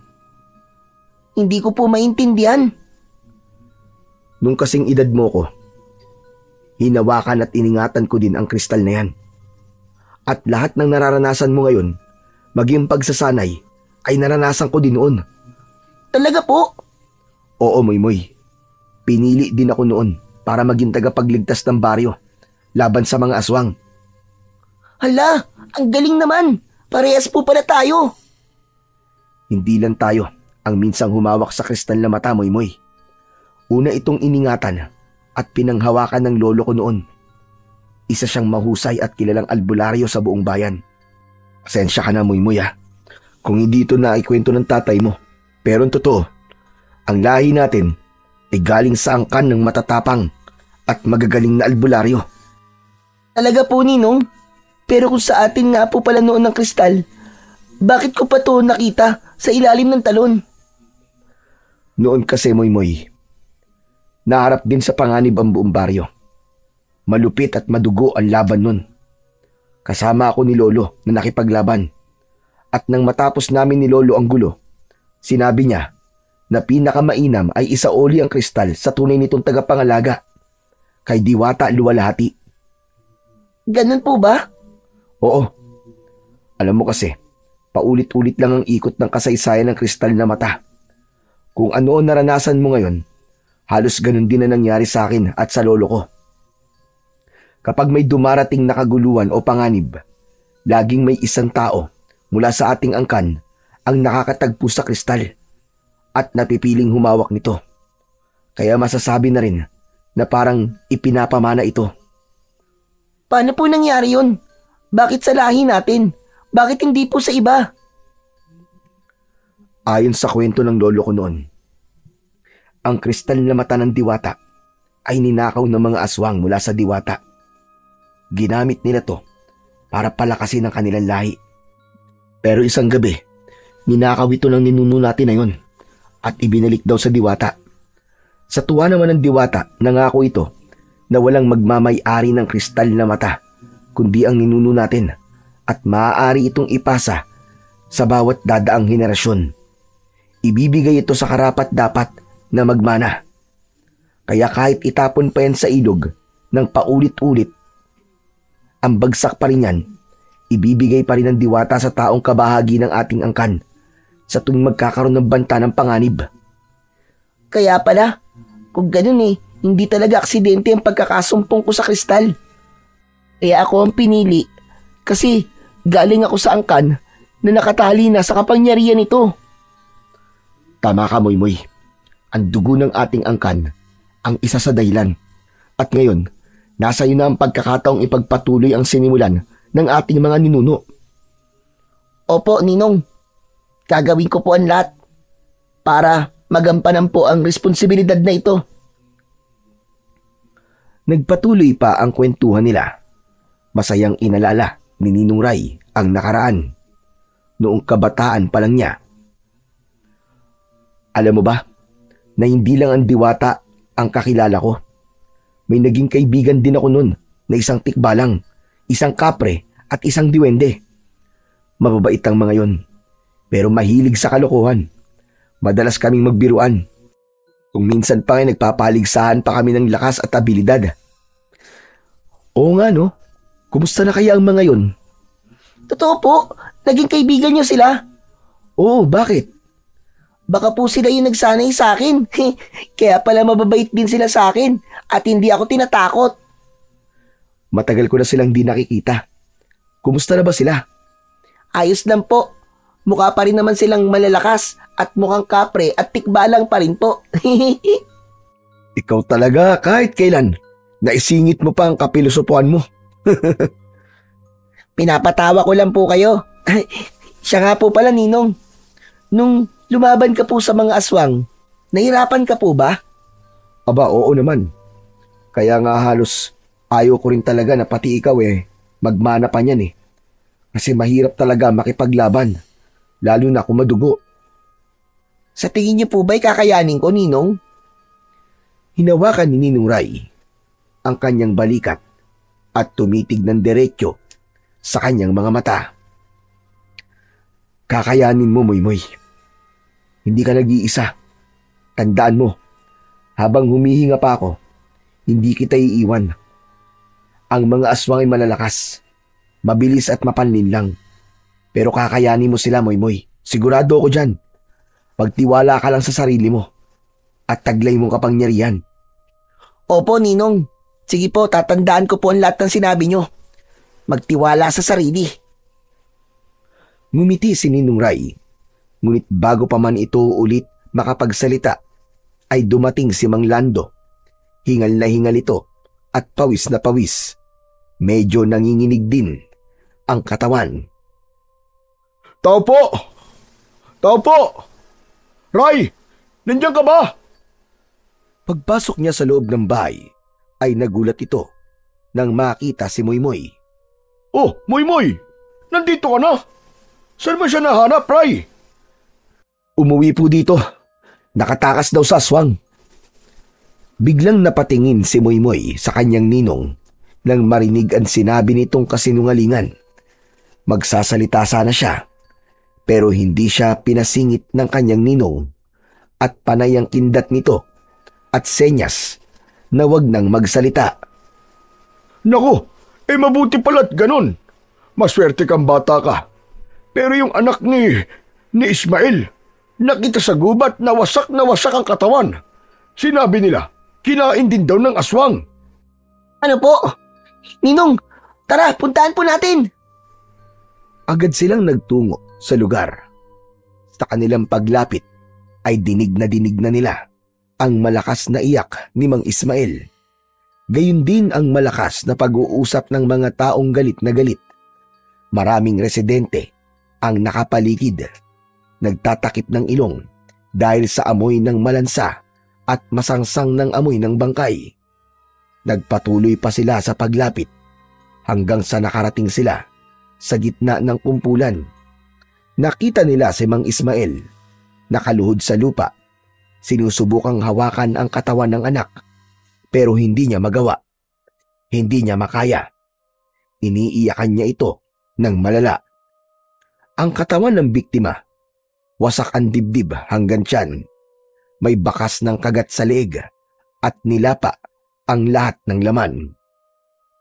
Anak ko! Diyos ko, bakit ganito? Anong kasalanan namin?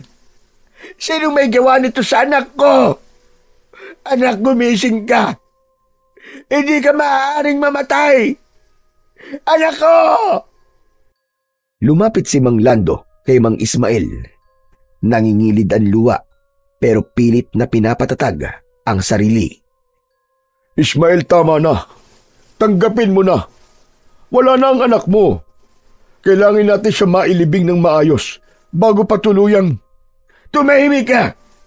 Hindi ko kailangan ng awa nyo. Sino may gawa nito? Sino? Magbabayad kayo! Mga demonyo! Naiiyak na rin si Moymoy habang pinagmamasdan ang kawawang si Mang Ismael.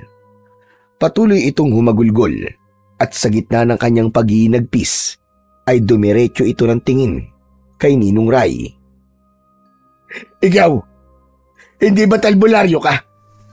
Bakit nananahimik ka, ha? Po, anong sinasabi mo, Mang Ismael? Sus, magmaangang ka pa. Akala mo ba ay di ko alam na albularyo ka? Dati, ikaw ang kalang kamay ng matandang si Lucio. Ikaw ang nagmana sa kanya. Pero bakit ganito? Hinahayaan mo lang na mangyari ang bagay na to. Bakit hindi ka kumikilos? Bakit hindi ka nakikialam? Sandali lang po, Mang Ismael. Huwag po kayong magalit sa akin.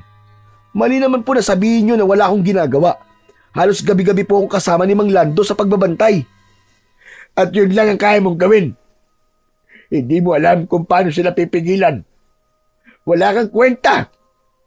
Naging albularyo ka pa. Wala ka naman palang kayang gawin. Mang Ismael, tama na po. Huwag niyo pong pagsalitaan ng ganyan ng ninong ko. Isa ka pa. Akala ko ba'y nawawala ka? Bakit nandito ka na? Magsabi ka sa akin ng totoo, Moymoy.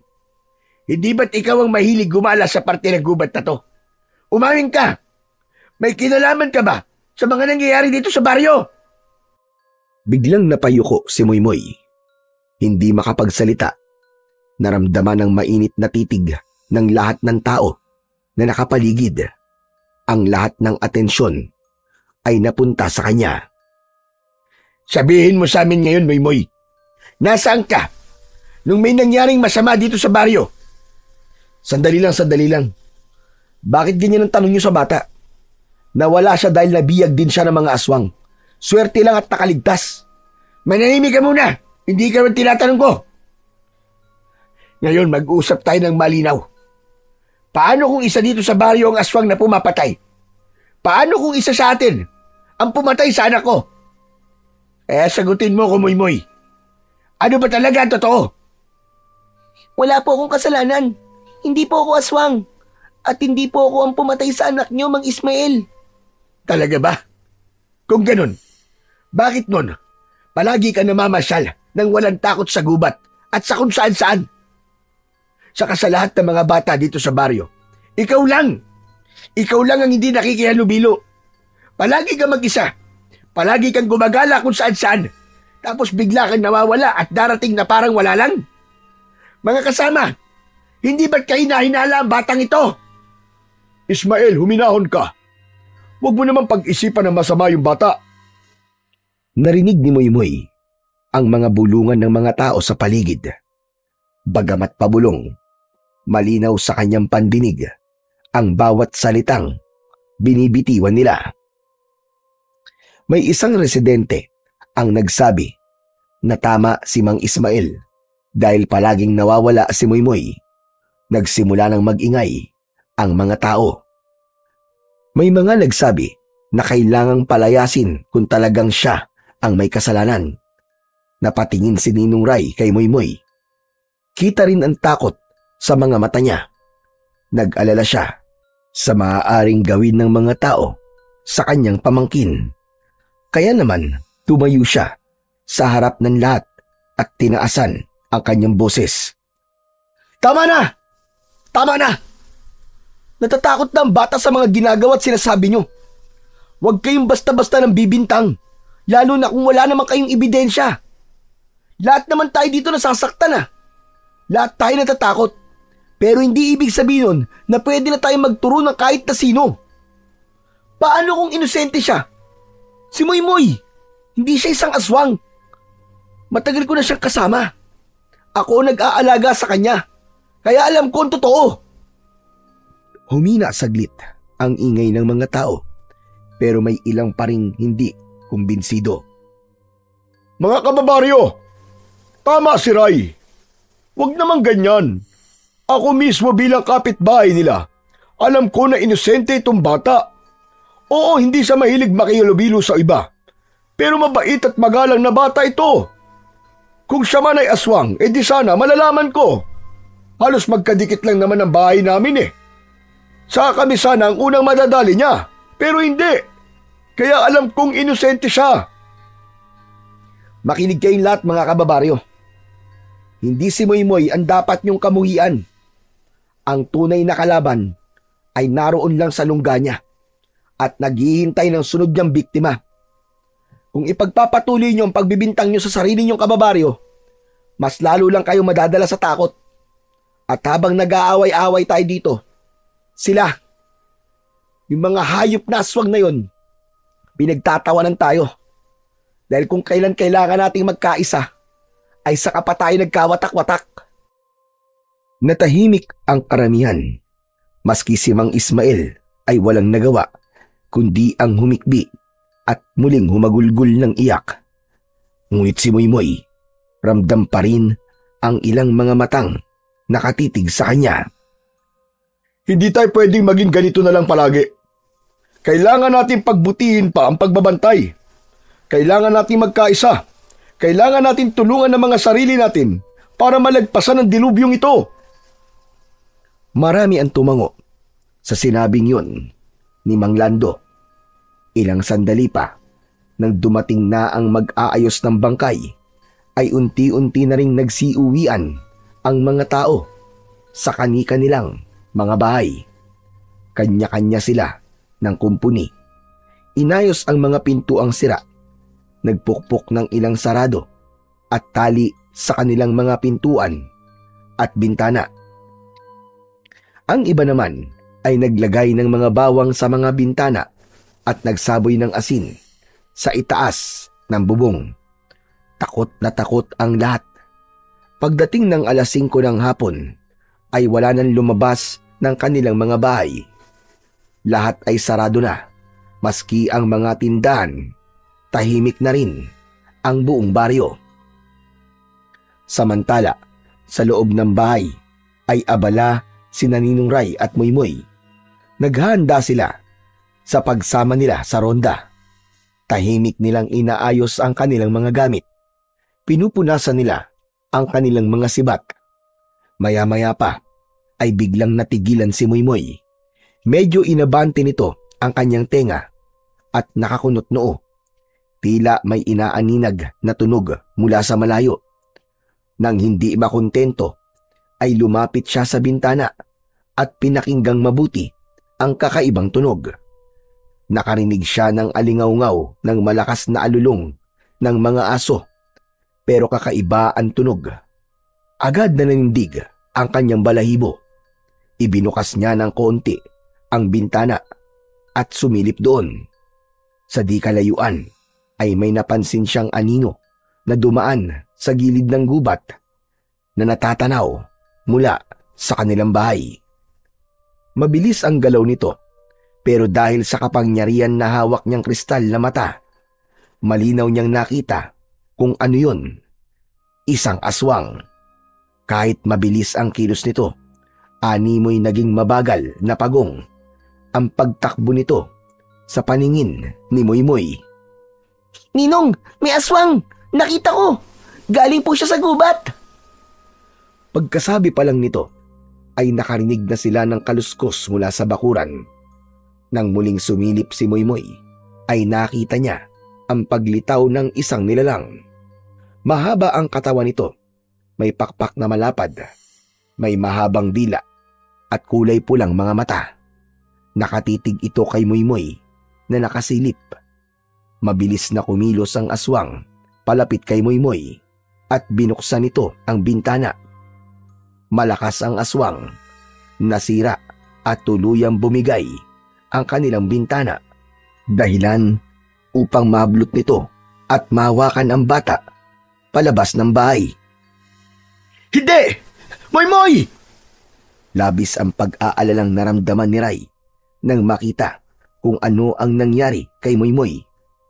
Pero sa sandaling yon, biglang nagningning ang kristal at ang liwanag nito ay tumama direkta sa aswang. Napasigaw ito ng malakas. Nabitiwan si Moymoy at agad na lumipad palayo at naglaho sa dilim. Moymoy, okay ka lang ba? Ayos lang po ako. Huwag po kayo mag-alala sa akin. Mabuti naman kung ganun. O heto ang sibat mo. Nasaan yung aswang? Lumipad na po palayo. Natakot po siya sa kristal na mata. Hindi pa sila tapos sa pag-uusap ay biglang nagsilabasan ang iba pang mga aswang. Tila narinig ng mga ito ang nakakakilabot na ungol at sigaw ng kanilang kasamaan. Agad na naghanda ang magninong. Sakto ay lumabas si Mang Lando. Palabas na ito upang sunduin si Ninong Ray upang magbantay. Ngunit laking gulat niya nang makitang napapalibutan ng aswang ang dalawa niyang kapitbahay. Hindi na siya nakaatras pa, lalo at may napalingon sa kanyang mga aswang. Isa sa mga ito ang bumihag sa kanya. Pakawalan mo ako! Bitiwan mo ako! Hayop ka! Ngunit hindi siya binitiwan ng aswang. Bagkos ay nagbanta ito kina Moymoy at Ninong Ray. Ibigay mo sa akin ang kristal, bata. Kapalit ng lalaking ito. Narigilan sina Ninong Ray at Moymoy. Hindi nila inaasahan na may kakayahan ng mga aswang na mang-hostage. Nilingon ni Ninong Ray ang kanyang pamangkin. Kita sa kanyang mga mata ang bigat ng desisyon. Hindi nila maaaring ibigay ang kristal, ngunit hindi rin nila pwedeng hayaang mapatay si Mang Lando. Hindi pwede! Kapag binigay namin to, mas lalo kayong lalakas at baka lalo niyong sakupin ng buong baryo. Tama yan! Huwag niyong ibigay ang kinukuha nila sa inyo! Ayos lang ako! Huwag niyo akong alalahanin! Iligtas niyo ang buong baryo! Dahil sa narinig, ay lalong hinigpitan ng aswang ang pagkakahawak nito kay Mang Lando. Samantala, ilang tao sa baryo ang nakarinig ng kaguluhan, lalo na yung mga malalapit sa pinangyarihan. Ngunit wala ni isa ang naglakas ng loob na lumabas upang tumulong dahil sa matinding takot. Ang ilan ay sumilip lamang mula sa siwang ng kanilang mga bintana. Nang makita nila ang nangyayari, nanginig sila sa takot at pumikit na lang habang nagdarasal na sana'y agad matapos ang lahat. Nanaig ang takot sa kanila, kaya pinili nilang manatiling nakakulong sa kani-kanilang mga tahanan. Nagsimula ng magsilapitan ang iba pang aswang sa bakuran ni Ninong Ray at Moymoy. Mabilis na nakarating sa kanila ang balita na nasa isang batang paslit ang kristal na mata ng diwata. Ninong, anong gagawin natin? Baka mapano po si Mang Lando? Mariing tumingin si Ninong Ray sa kanya. Kinakabahan ito dahil alam niyang sa isang maling galaw ay maaaring ikapahamak nilang lahat. Makinig ka! Makinig kang mabuti, Moymoy. Hindi mo pwedeng ibigay yan. Kung gagawin natin yun, mas maraming buhay ang pwedeng mawala. May ibang paraan para mailigtas natin si Mang Lando. Habang nagsasalita, ay unti-unti niyang itinaas ang kanyang sibat. Sa kabila ng pag-aalala at takot, makikita ang determinasyon sa mga mata ni Ninong Ray. Ano yan? Sige, subukan mo lang. At papatayin ko kagad ang kasama niyo. Ngunit bago pa man makagalaw ang aswang, muling nagningning ang kristal na hawak ng batang si Moymoy. Ang liwanag nito ay mas malakas na kesa kanina. Napatakip ng mata ang ilang aswang na nasa paligid at napaigtad ang humahawak kay Mang Lando. Mabilis na sinamantala ni Mang Lando ang pagkakataon. Ginamit niya ang natitirang lakas para sikuhin ang nilalang at kumawala sa pagkakahawak nito sa kanya. Napaatras ang aswang at nagsisisigaw sa galit. Moymoy! Ngayon na! Itinaas ni Moymoy ang kristal at agad itong kumislap. Naglabas ng mas malakas na sinag na tumama sa mga aswang. Napaatras ang ilan, habang ang mga direktang natatamaan ng liwanag ay agad na naglaho. Parang natunaw at nagmistulang usok na inanod ng hangin. Ilang saglit pa, sabay-sabay na umatras ang mga natitirang mga aswang. Tila takot na takot sa kapangyarihan ng kristal. Hindi pa tayo tapos. Babalik kami. At sa susunod, wala nang makakaligtas sa inyo. Mamamatay na kayong lahat. Isa-isang umatras ang mga aswang pabalik sa gubat. Naku, maraming salamat sa inyong dalawa. Salamat! Kung hindi dahil sa inyo, baka patay na ako ngayon. Wala po yun, Manlando. Magkakapit-bahay po tayo. Kaya kailangan nating magtulungan laban sa mga aswang. O paano? Ano na ang plano nyo ngayon? Susundan namin ang mga aswang. Kailangan nilang pagbayaran ang mga ginawa nila sa ating baryo. Sa lahat ng pagpatay nila. Kung ganun ay sasama ako. Kasanggan nyo ako sa laban na to. Bago sila umalis, ay napansin nilang nagbukas ng kanilang mga bahay ang kanilang mga kapitbahay. May mga lumabas, bit-bit ang kanilang mga sandata, mga itak, mahahabang punyal, sibat, at mga pana. Nilapitan nila ang tatlo. Nagsisisi sila na di lumabas kagad dahil sa takot. Ngunit nang masaksiyan nila ang kabayanihan ni Ninong Ray at Moymoy, ay nagising ang kanilang mga loob. Humingi sila ng tawad at sinabi na handa na silang makiisa. Tara na po! Tumakas na po ang mga aswang! Baka hindi na po natin sila maabutan! Agad na naglakad ang mga tao papunta sa gubat. Ngunit nang mapansin ni Moymoy na papalayo na ang mga ito, kaagad niyang tinawag ang kanyang kaibigang Tikbalang. Dumating naman ito kagad. Kinalabit niya ang kanyang Ninong Ray at nagulat ito nang makita ang Tikbalang. Nakangiti ito sa kanya at bumati. Subalit kailangan nilang magmadali. Agad na sumakay si Moymoy sa katawan ng Tikbalang at sa isang kisap mata, biglang nawala sa paningin ng lahat ang bata. Agad na nakalayo ang dalawa. Halos hindi na naaaninag ni Ray kung gaano kabilis ang pagtakbo ng Tikbalang. Hindi nagtagal, naamoy na ni Moymoy ang masangsang na halimuyak ng dugo at laman ng aswang. Sa dulo ng kagubatan, tanaw nila ang mga aswang na tumatakbo. Nagmamadali ang mga yon na makalayo, ngunit hindi sila nakatakas. Sa isang iglap, humarang sila sa daraanan ng mga aswang. Nagulat ang mga aswang, ngunit hindi sila nagpasindak kay Moymoy. Handa din silang labanan ito, maski may hawak itong isang malakas na kapangyarihan. Unang sumugod ang isang aswang.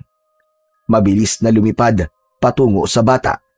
Ngunit bago pa ito makalapit, ay lumundag ang Tikbalang at tinadyakan ito ng malakas. Tumilapon ang nilalang at bumagsak sa lupa. Tumayo naman ng tuwid si Moymoy. Itinaas ang kanyang sibat. Naglabas ng liwanag ang kristal at ang buong katawan ng bata ay ginapangan ng liwanag na yon hanggang sa hawak niyang sibat. Kung ito ang kapalaran ko, tatapusin ko na kayo ngayon! Agad niyang inihampas ang sibat at tumama ito sa ulo ng isang aswang. Sa lakas ng tama, agad na nabasag ang bungo nito at nagkapira-piraso. Sabay-sabay naman sumugod ang iba pang mga aswang na naroroon. Ngunit biglang nag-alab ang kapangyarihang ipinagkaloob ng diwata. Mula sa sibat ni Moymoy sumiklab ang isang gintong apoy. Bagamat umaapoy ang sibat at kumikinang ang kristal, hindi siya nasusunog o napapaso man lang. Ito na ang inyong katapusan, mga kampo ng kadiliman! Isang aswang ang biglang sumugod mula sa itaas, ngunit mabilis na inikot ni Moymoy ang kanyang sibat. Tumama ang apoy dito at agad na nagliyab ang buong katawan ng halimaw hanggang sa maging abo. Agad namang lumingon ang bata nang naramdaman niya na may isa pang aswang na papasugod mula sa kanyang kanan. Walang pag-aalinlangang sinaksak niya ito gamit ang hawak na sibat. Sunod-sunod pa ang naging pag-atake ng ibang mga aswang. Ngunit isa-isa silang bumagsak. Nilalamon ng apoy at liwanag na nanggagaling sa sibat at sa kristal. Hanggang sa huli, isa na lamang ang natirang aswang. At sa takot, sinubukan itong tumakas. Aba, tatakas ka! Hetong sayo! Ibinato niya ang sibat. Tumama ito sa aswang na lumilipad. Tumagos ang pagkakatusok nun mula sa kanyang likod hanggang sa kanyang dibdib. Napangiti ang batang si Moymoy. Bagamat hingal at pagod, agad niyang inutusan ang sibat na bumalik sa kanya. Sakto naman nang mahawakan niya ang sibat ay biglang nagdatingan ang mga tao. Laking pasasalamat nila nang makitang patay na ang ibang aswang at may nakita din silang bakas ng mga sunog at alikabok ng mga aswang. Sa gabing iyon ay natapos ang matinding labanan. Ang mga tao ay unti-unti nang nagsiuwi sa kanilang mga tahanan matapos masaksihan ang tapang ng bata. Hindi sila makapaniwala na isang bata ang kumalaban sa mga aswang at tinalo ang mga ito. Nakauwi na din ang tatlo. Si Mang Lando ay nanatili sa bahay ni Ninong Ray. Nagtimpla ito ng kape para sa kanila. Si Moymoy ay nakaupo sa balkon at tinatanaw ang gubat. Nang makitang tahimik na ang kagubatan at wala nang anumang banta na nakikita, napatingin siya sa kanyang suot na kwintas. Ang kristal na mata ay mahina na ang sinag. Ang galing mo! Alam mo bang mas matapang ka pa pala kaysa sa akin nun?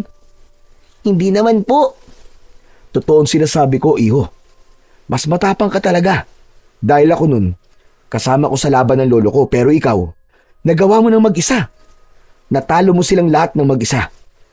Nagawa mo ang tungkulin ng napakahusay. Napangiti si Moymoy sa sinabi ng kanyang tito Ninong. Wala siyang masabi sa papuri sa kanya.